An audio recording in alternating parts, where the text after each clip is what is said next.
তখন সমুদ্র কি জন্য গেছো? হ্যাঁ, মাছ ধরার জন্য। ওদের বয়সে তুমি মাছ ধরো? হ্যাঁ, মাছ ধরি। বাবার পরিশ্রমের কারণে আজ বাবার সাফল্য। আমি তো তখন পুরো আনন্দ নাচতেছি যাকে বলে। টিনের চালে মরিচা, চারপাশে ভাঙা বেড়া, কোথাও বৃষ্টির পানি ঠেকাতে পলিথিনের ছাউনি। এমন জরাজীর্ণ ঘরে স্ত্রী ও 2 মেয়েকে নিয়ে বসবাস করেন সীতাকুণ্ডের কুমিরা ইউনিয়নের উত্তর জেলেপাড়ার জেলে ফকির চাঁদ দাস। জীবনভর অভাব অনটনের সঙ্গে যুদ্ধ করে এসেছেন তিনি, অথচ সেই ঘরে এবার আলো করে এলো রাষ্ট্রীয় সম্মাননা। জাতীয় মৎস্য সপ্তাহ উপলক্ষে 18 আগস্ট রাজধানীর চীনমৈত্রী সম্মেলন কেন্দ্রে আয়োজিত অনুষ্ঠানে প্রধান উপদেষ্টা ডক্টর মোহাম্মদ ইউনূসের হাত থেকে ব্রোঞ্জ পদক গ্রহণ করেন ফকির চাঁদ। ডক্টর ইউনূস, মোহাম্মদ ইউনূস না, আমার বলছে, সালাম দিছি, বলছে যে তোমার বাড়ি চিটাগাং, আমার বাড়ি চিটাগাং, কোন জায়গায়? কুমিরে। তাহলে স্যার আপনার বাসা কোথায়? আমি তো আমরা সেম পাশাপাশি, অর্থাৎ হাঁটেদারি। আমি যেন ফাঁসিতে 10 ভাই বন্ধু গ্রামে বাসি, খুশি, এলাহার মাসে খুশি, সিটনা থানার মাসে খুশি, তাই মতন আরেকজন হলে আমার খুশি না, আমারও মনে দুঃখ কিসের। মাছ শিকার করাই ফকির চাঁদ দাসের জীবন জীবিকার প্রধান উৎস। শুধু জেলে হিসেবে মাছ শিকার নয়, সরকারি আইন কানুন মেনে সকল নিষিদ্ধ সময়গুলোতে সমুদ্রে জাল ফেলা থেকে বিরত থেকেছেন তিনি। এমনকি 50-60 বছরের পেশায় কখনো অবৈধ জাল ব্যবহার করেননি, যে কারণে মৎস্য খাতে অনন্য অবদানের স্বীকৃতিস্বরূপ ব্রোঞ্জ পদক লাভ করেছেন তিনি।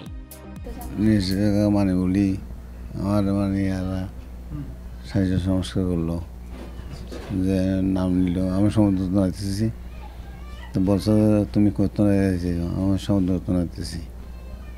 তখন সমুদ্র কি জন্য গেছো? হ্যাঁ, মাছ ধরার জন্য। ওদের বয়সে তুমি মাছ ধরো? হ্যাঁ, মাছ ধরি।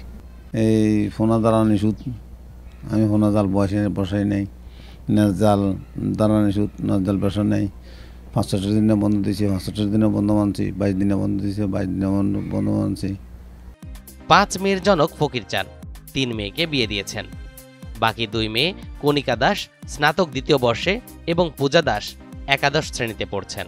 নিজে পড়াশোনা না করলেও মেয়েদের উচ্চ শিক্ষায় শিক্ষিত করার স্বপ্ন দেখেন তিনি। এদিকে বাবার অর্জনে খুশি মেয়েরাও। এই প্রথমবার জেলে সম্প্রদায় থেকে সচরাচরভাবে কোনো কিছুর মধ্যে অংশগ্রহণ নেওয়া হয় না। এইসব প্রথমবার জেলে সম্প্রদায় থেকে আমার বাবা পেয়েছেন, তাও মোহাম্মদ ডক্টর ইউনূসের হাত থেকে।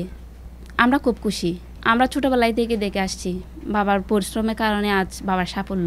আমি তো তখন পুরো আনন্দ নাচতেছি যাকে বলে। অনেকে বলতেছে আপনাদের টিভিতে দেখাচ্ছে আপনাদের ডক্টর ইউনূসের পাশে আপনার বাবা ছিল, অনেক আনন্দ, জেলেদের মধ্যে যে আপনার বাবা এরকম একটা প্রাইজ পাবে কেউ স্বপ্ন ভাবতে পারি না। আমাদের জেলেপাড়ার এই অঞ্চলে যেহেতু জেলেপাড়া আছে, কর সাহস জানাতে ডাক্তার ইউনূসের সাথে সাক্ষাৎ করুন, কিন্তু আমার দেখে খুব ভালো লাগছে যে ওর সাথে যেন সাক্ষাৎ করুন। সীতাকুণ্ডে তিনিই প্রথম জেলে যিনি রাষ্ট্রীয় পদকে ভূষিত হলেন। ফকির চাঁদের এই অর্জন শুধু তার নয়, পুরো সীতাকুণ্ডের গর্ব, এমনটাই বলছিলেন সীতাকুণ্ড উপজেলার মৎস্য কর্মকর্তা।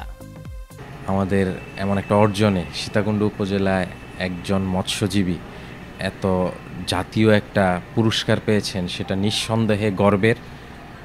এবং আমি সর্বপ্রথম অবশ্যই এটার আমি আমাদের শ্রদ্ধেয় এবং আমাদের মহাপরিচালক মহোদয়, যার দিক নির্দেশনায় এই কাজটা আমরা করতে পেরেছি, এবং তাছাড়াও আমাদের পরিচালক মহোদয়, আমাদের পরিচালক স্যার, ওনারও দিক নির্দেশনা এবং যার সার্বিক সহযোগিতা আমাদের শ্রদ্ধেয় জেলা মৎস্য কর্মকর্তা স্যার জনাব শ্রীবাস চন্দ্র স্যার, ওনার ঐকান্তিক প্রচেষ্টায় আমরা এটা পেরেছি। এটা আসলে আমাদের সীতাকুণ্ডবাসী সবার অর্জন। আমি অর্জনটা আসলে সবার জন্য উৎসর্গ করতে যাচ্ছি। অভাবের ঘরে সততা আর পেশার প্রতি ভালোবাসাই ফকির চাঁদকে পৌঁছে দিয়েছে রাষ্ট্রীয় সম্মানের আসনে। তার জীবনের এই স্বীকৃতি পুরো জেলে সমাজের জন্য এক অনুপ্রেরণা।